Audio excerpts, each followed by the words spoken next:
అందరికీ నమస్కారము. శ్రీ రాజరాజేశ్వరి జ్యోతిష నిలయం, నెహ్రూ నగర్, నందిగామ. భక్తి అంటే ఏమిటి అనేది కొందరికి తెలియకపోవచ్చు.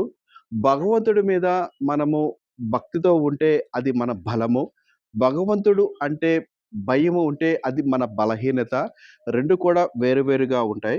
భక్తి విషయానికి మనము వస్తే భగవంతుడు అంటే భయపడే మనసు బలహీనమైనది. భగవంతుడిపై నమ్మకం ఉన్న మనసు బలమైనది.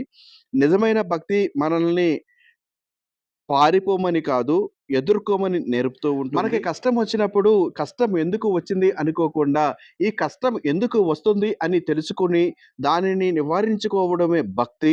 ఆ భక్తి భావన ఉంటే, ఆ నివారణ అనేది మనకి ఖచ్చితంగా తెలుస్తుంది. భగవంతుడు మనలకి కష్టాలను తీసేయకపోవచ్చు, కానీ వాటిని ఎదుర్కొనేటటువంటి శక్తిని భగవంతుడు ఖచ్చితంగా ఇస్తాడు. భగవంతుడి మీద నమ్మకం పెట్టుకొని, మనం ఎదురొడ్డి మనకు ఏ కష్టం ఉన్నప్పటికీ కూడా కొందరికి డబ్బు ఉండదు. కొందరికి డబ్బు ఉన్నా వారికి ఇంటిలో మనశ్శాంతి ఉండదు.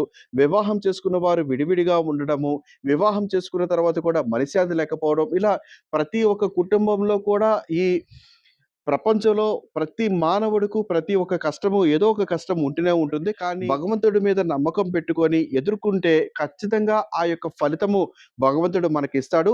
కష్టము, కష్టము అనుకోకుండా కష్టం ఇస్తున్నాడు కాబట్టి భగవంతుడు ఏదో ఇస్తున్నాడు అని భక్తిగా మీరు నమస్కరించుకోండి. ఫలితము భగవంతుడు ఖచ్చితంగా ఇస్తాడు.